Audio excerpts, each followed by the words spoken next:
ताई जरा हळू, ताई ताई ताई हळू हळू हळू जरा.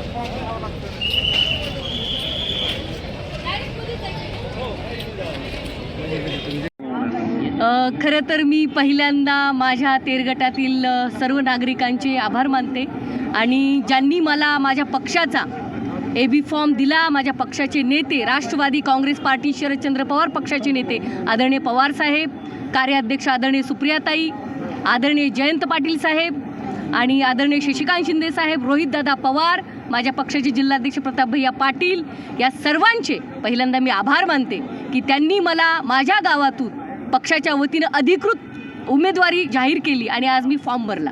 काय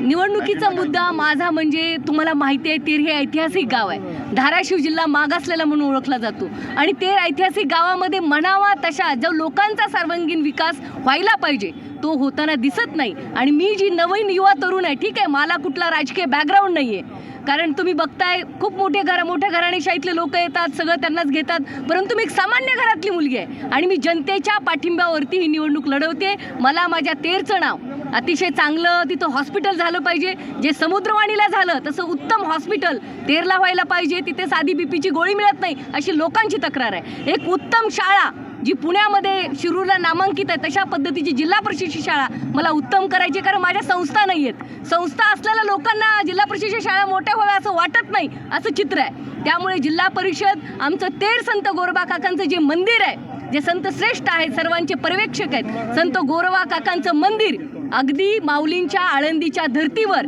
आम्ही पंढरपूरच्या धर्तीवर एक उत्तम मंदिर महाराष्ट्र आणि देश बघेल हे माझे अजेंडे आहेत. माझा अजेंडा माझ्या मतदारसंघातील सर्व लोकांचा विकास, शेती, कृषी, शिक्षण, दवाखाना, आरोग्य आणि लोकांच्या शेतीविषयीचे प्रश्न यावर आहे.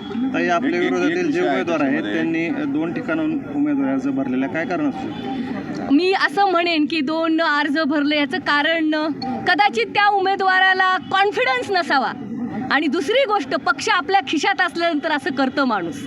हा विचार खरं तर कार्यकर्त्यांनी करावा. म्हणजे मी कोणाला नावं नाही ठेवत आहे, कुठल्याही पार्टी असेल त्या पार्टीने पहिले त्या भागातल्या त्या गावातल्या उमेदवाराचा विचार करायला पाहिजे. आज तुम्ही सांगताय की 2 अर्ज भरतात, तिथल्या व्यक्तीवर, त्या व्यक्तीने, त्या कार्यकर्त्याने जे आयुष्यभर काम केलेलं असतं त्याच्यावर अन्याय नाही आहे का? ही घराणीशाही म्हणून तुम्ही 2 फॉर्म भरता. लोकसभा तुम्हीच, विधानसभा तुम्हीच, उपाध्यक्ष तुम्हीच. आणि काल मी ऐकलं तुम्ही ज्यांच्या अनुषंगाने बोलताय त्यांनी डिक्लेअर सुद्धा केलं की मी अध्यक्षपदाची उमेदवार मीच.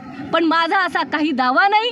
हे अतिशय लोकशाहीने निवडणूक होत असते. माझा लोकांवरती विश्वास आहे, माझ्या कामाच्या जोरावर. मी सामान्य घरची मुलगी आहे, माझ्याकडे धनशक्ती नसेल पण जनशक्ती, लोकांच्या विश्वासाच्या जोरावर मी इलेक्शन लढवते आणि मला खात्री आहे एक सृजनशील महाराष्ट्राचा वोटर, छत्रपती शाहू फुले आंबेडकर अहिल्यांच्या विचाराचा वोटर चांगला निर्णय येणाऱ्या 5 तारखेला घेईल असा मला विश्वास आहे. मराठा आरक्षणाच्या वेळेस आपण बरीच टीका केली ती ओबीसी, त्याच्याबद्दलही तुम्हाला ट्रोल केलं जातंय. हो.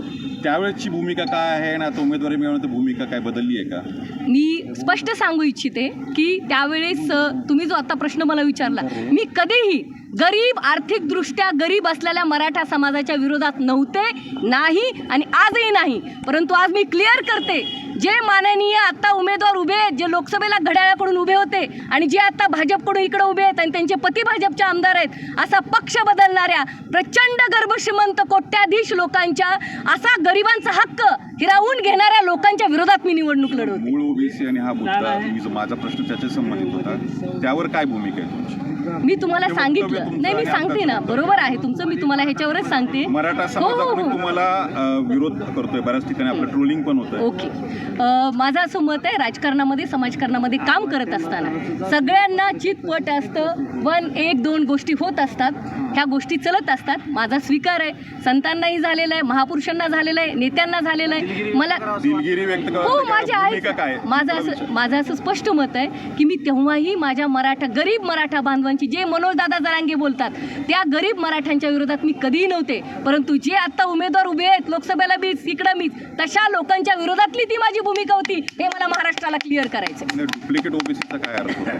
मी सांगितलं, मला वाटतं ह्याच्यावर आणखीन भाष्य करण्यात अर्थ नाही. आपण लोकांच्या जनभावना तुमच्याच तुम्ही अर्चना पाटील यांना विजयी करण्यासाठी बी टीम तसे पत्रकारांबरोबर बी टीम म्हणून काम करत. अच्छा, सगळं महाराष्ट्राला माहिती आहे की मी पवार साहेबांची कार्यकर्ता आहे. अत्यंत कष्टाने प्रामाणिकपणे जे पक्ष बदलून लोकसभेसाठी तिकडे उडी मारायची, जिल्हा परिषदला इकडे उडी मारायची, सक्षणा सलगर हे काम करत नाही. त्यामुळे मी पक्षाची प्रामाणिक कार्यकर्ता आहे. ए टीम आहे, नो बी टीम.